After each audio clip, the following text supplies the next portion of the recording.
Ang kwentong ito ay hango sa totoong buhay. Mula ito sa isa nating kaninuno. Itago na lang natin ang pangalan niya bilang Siga. Nangyari ito sa lugar ng Tondo.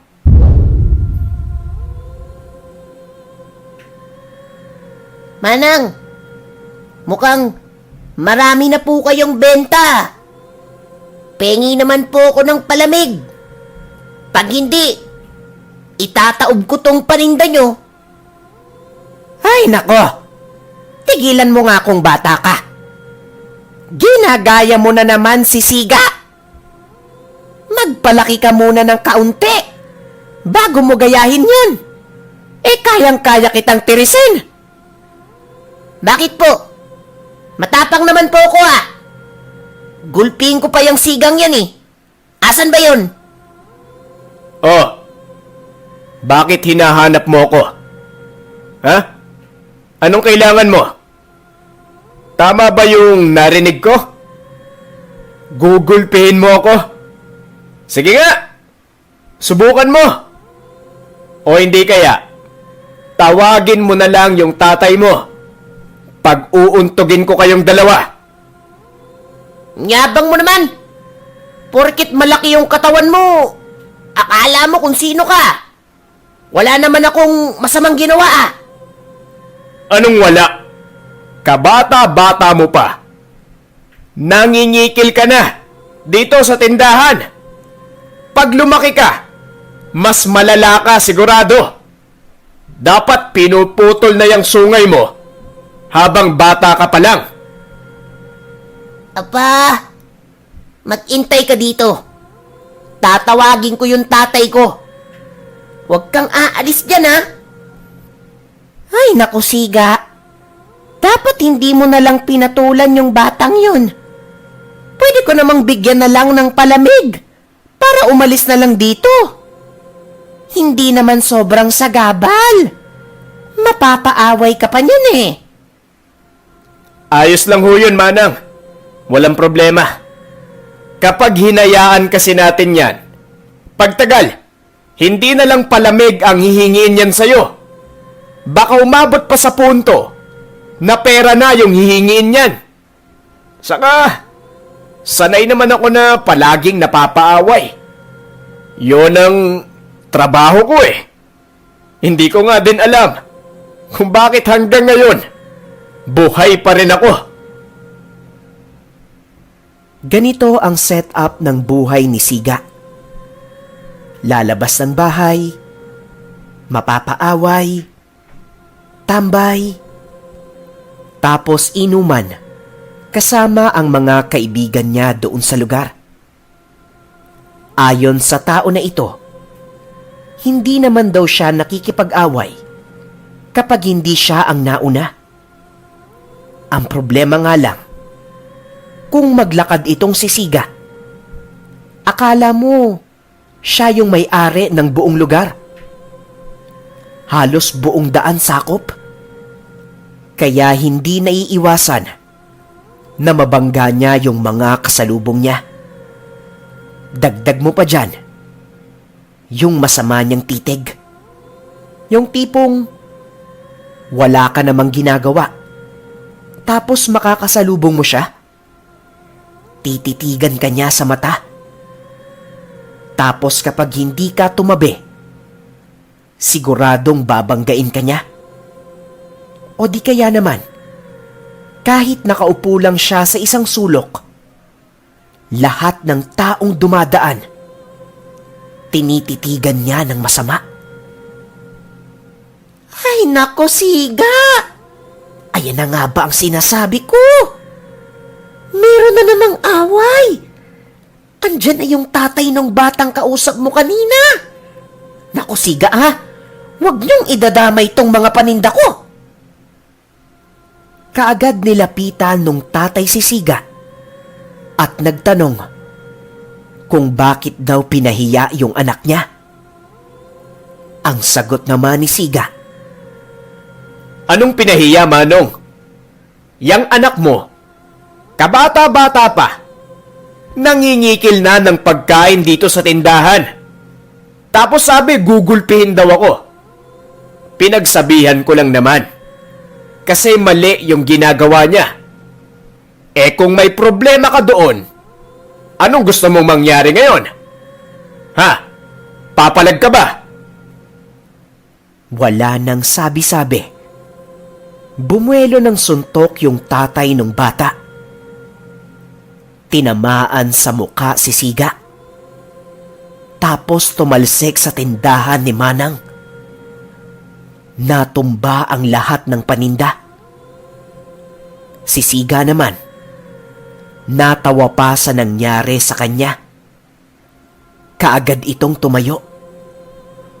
Maniwala man kayo sa hindi, magaling din sa pakikipaglaban itong si Siga.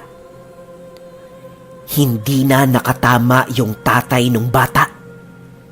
Ilan suntok lang ang ginawa ni Siga.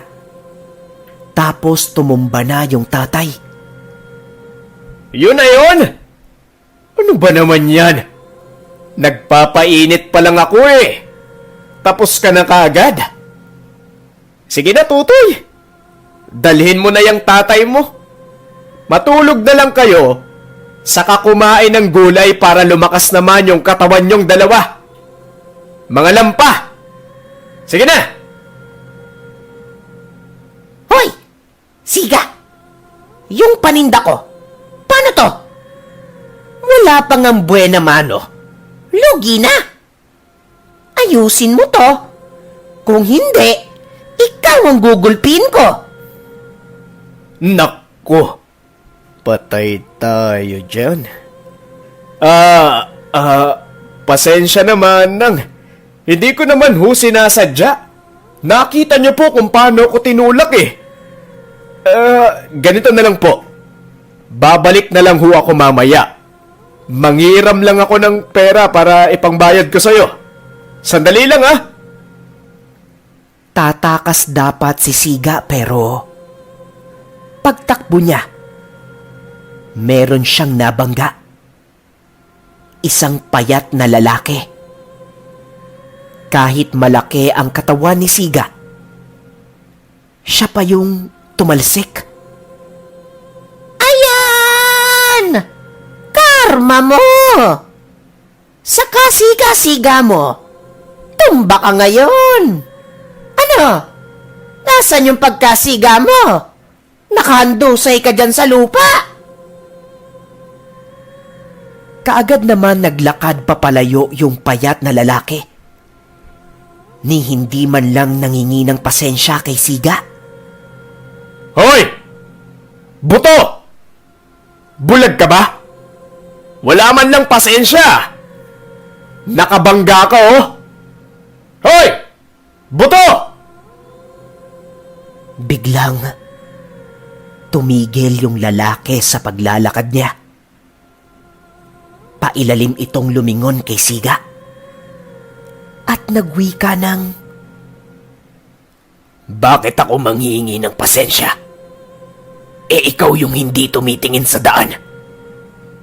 Ikaw yung bumangga sa akin. Hindi ako. lalapitan dapat ni Siga yung payat na lalaki. Kaso nga lang, hindi siya makatayo. Hindi niya alam pero talagang ininda niya yung pagkakabangga sa kanya. Habang yung lalaki naman, matapos magsalita, mabilis nang umalis, papalayo doon sa lugar.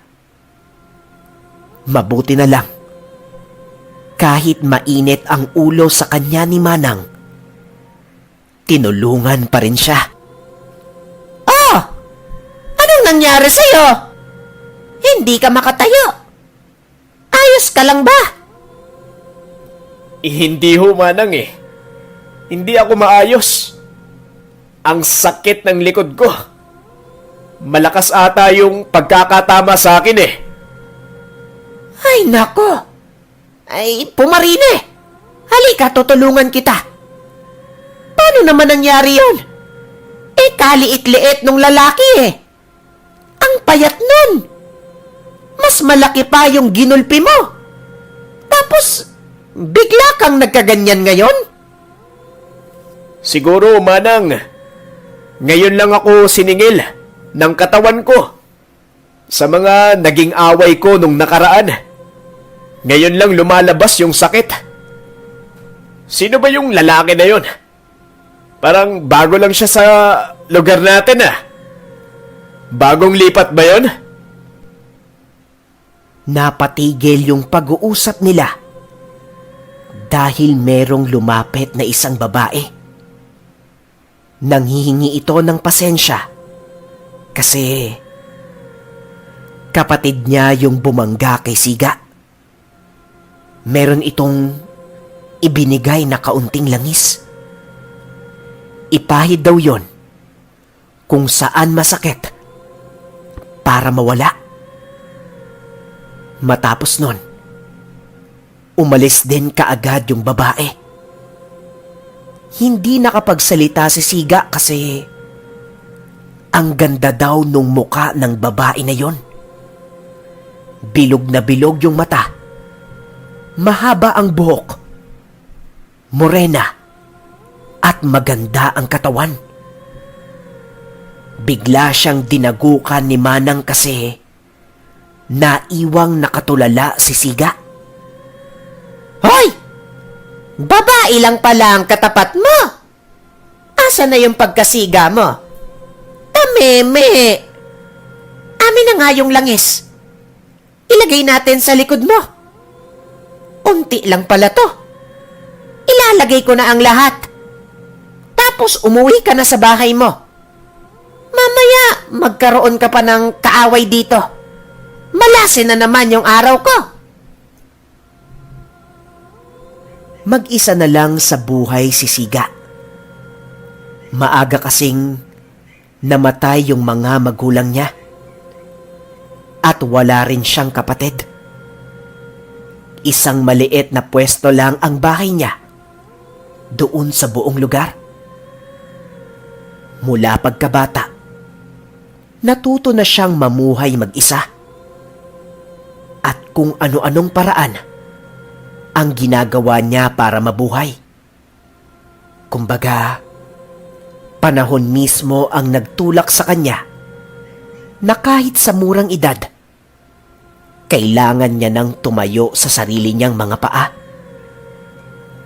Ang pinagkukuhanan niya ng pera, mga simpleng racket.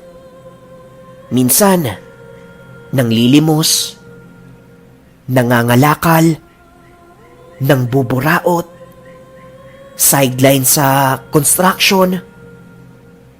Pero ang pinaka nakakatawa, minsan, yung ibang kaibigan niya, binabayaran siya kapag meron silang gustong ipagulpe.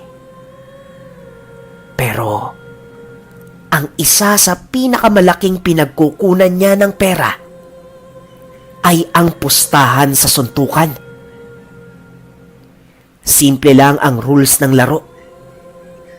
Kung sino ang hindi na kayang lumaban, siya ang matatalo. Patagulang ginagawa ang pustahan na yon. Maniwala man kayo sa hindi, hindi pa natatalo si Siga sa lugar nila. Hanggang sa dumating ang isang araw, ang araw na magbabago ng buhay niya. Dalawang magkasunod na laban ang naipanalo ni Siga. Saglit niya lang nilabanan yung dalawang yon. At halos hindi naman siya napagod. At dahil marami siyang nakuwang pera, nagpainom siya sa mga kaibigan niya. Sumakto naman na dumaan yung payat na lalaki sa harapan nila. Medyo nakainom na si Siga ng mga oras na ito. Kaagad siyang tumayo at hinarang yung payat na lalaki. Oy, ikaw yung mayabang, di ba? Ha? Hindi ka man lang nangingi ng pasensya nung nabangga mo ko.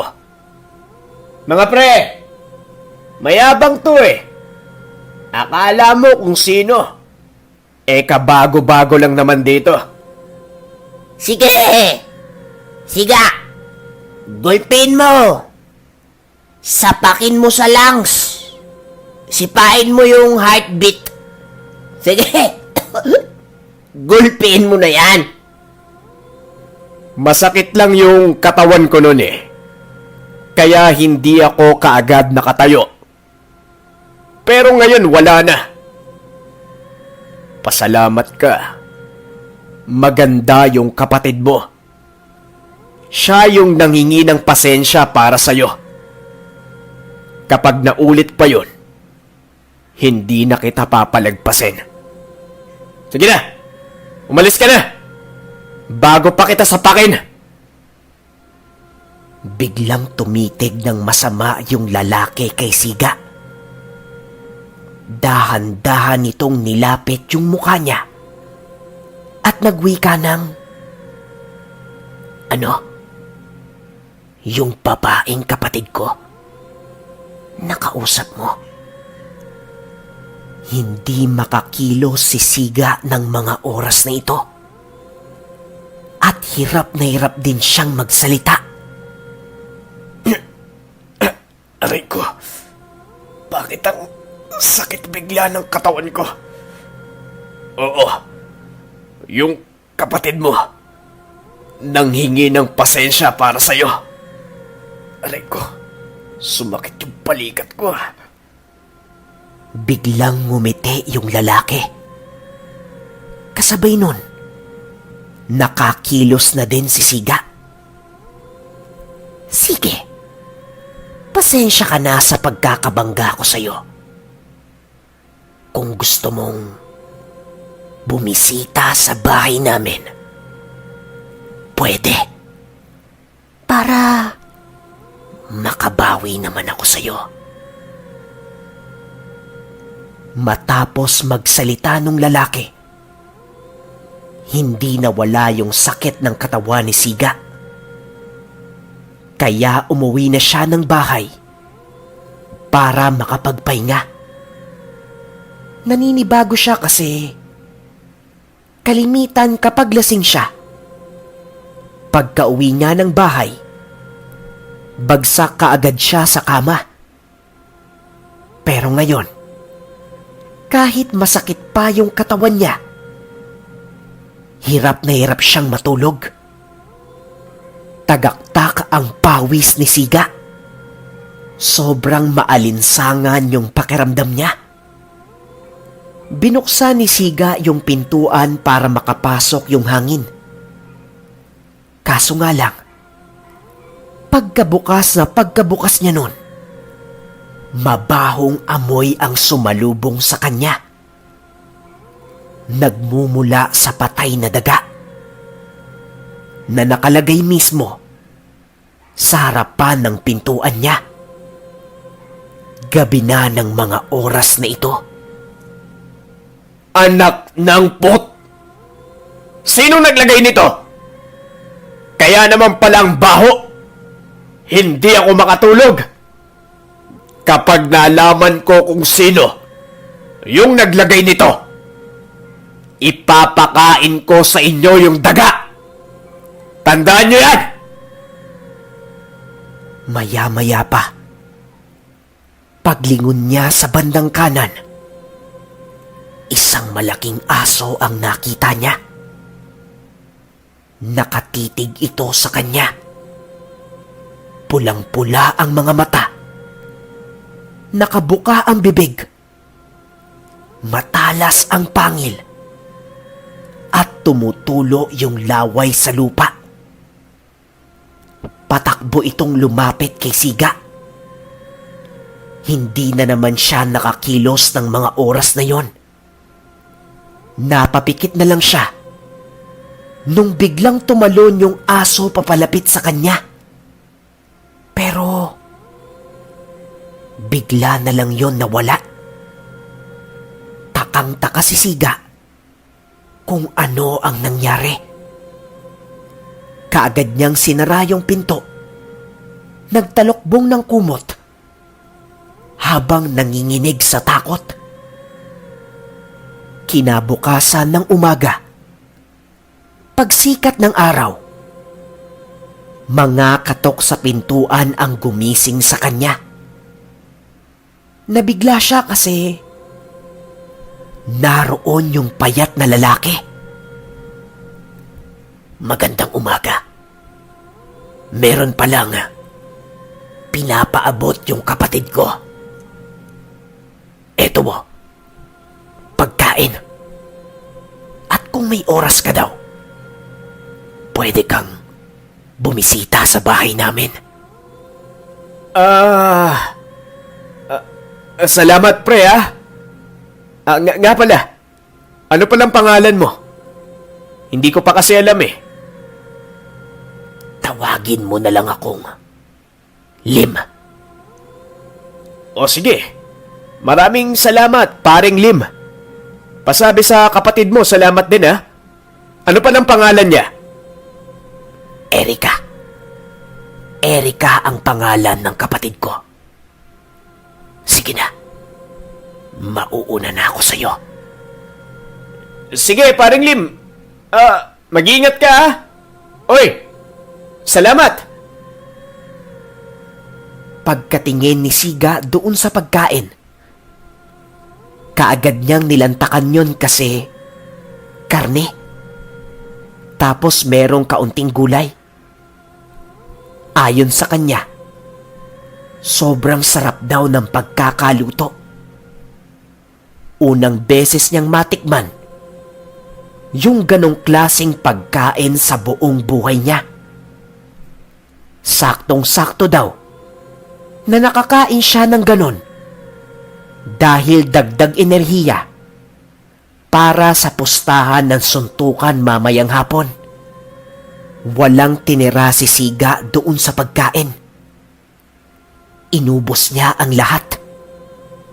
Bigla naman siyang nakaramdam ng matinding pananakit ng tiyan matapos nun. Pero ang nasa utak ni Siga, baka dahil lang yon sa kasibaan niya. Hindi niya kasi masyadong hinuya yung pagkain. Diretso lunok kaagad. Nagpahinga lang siya ng kaunti. Nagpalipas ng oras hanggang sumapit na ang hapon. Pagkarating niya doon sa lugar ng pustahan ng suntukan, malaking tao ang makakalaban niya. Halos doble ng sukat ni Siga. Inabisuan siya ng mga kaibigan niya na wag na munang lumaban kasi kilala daw yung makakalaban niya sa kabilang baryo. Barumbado daw yon at madumi kung makipaglaban. Magdahilan na lang daw si Siga na merong sakit para hindi na lumaban kasi mapapahamak lang siya. Pero etong si Siga, imbis na matakot, mas lalo pang ginanahan na makipag-away. Maniwala man kayo sa hindi, saksing buhay ang mga tao doon. Kitang-kita ng dalawang mga mata nila. Unang tama pa lang ni Siga doon sa mukha ng kalaban niya. Tumumba kaagad at tumagas ang dugo. Maging si Siga, nagtaka kasi hindi naman solid yung binitaw niyang suntok. Pero maya-maya pa, nang makita ni Siga yung maraming dugo, bigla daw nagbago yung paningin niya. Nilapitan niya yung kalaban niya at walang tigil na pinagsusuntok. Kahit hindi na kayang lumaban, natauan na lang siya nang maraming tao na ang umaawat sa kanya. Basag-basag daw yung mukha ng lalaki at halos hindi na makilala. Kaagad naman yon dinala sa ospital. Maraming tao ang nagalit kay Siga kasi hindi dapat ganon ang laban. Sa oras na bumagsak na ang kalaban, dapat hindi niya na yon aatakihin. Hindi maintindihan ni Siga kung ano ang nangyayari sa kanya. Kaya dumiretso na lang siya ng uwi sa bahay. Pagkarating niya naman doon, sa tapat mismo ng bahay niya, naroon si Lim. Nakatayo at merong dalang pagkain. Relax lang mga kaninuno. Bukas din i-upload natin kaagad yung susunod na parte ng ating istorya. Simpleng tanong para sa video na ito. Ano kaya sa palagay nyo yung nangyari kay Siga? Kayo nang bahalang humusga mga kaninuno. Comment lang ng comment ng mga kasagutan para ma-feature at ma-shoutout sa susunod nating video. Kagaya ng top 3 na comments na ito. Shoutout para kay Sweet Lady Centeno, Shello Yummy, at syempre, kay Pretty Momshi, isa sa mga admins ko, sa napakagandang komento na ito. Maraming salamat mga kaninuno sa walang sawang pagsuporta. Shoutout din para sa top 5 comments na pinakaunang nag-comment sa upload natin. Shoutout para kay Lauris Alipuyo, Carlo Roque, Jan Gutang, BJ Quiliapio, at Alexander Fortis Betero. Hilamang, huwag kalimutang mag-like, share, at subscribe kung nagustuhan ninyo ang kwento. Lagi lamang nating tandaan, ang masyadong paniniwala sa supernatural ay ginagawa tayong ignorante. Ngunit ang masyadong pagdepende sa siyensya at lohika ay ginagawa tayong arugante. Hanggang sa muli.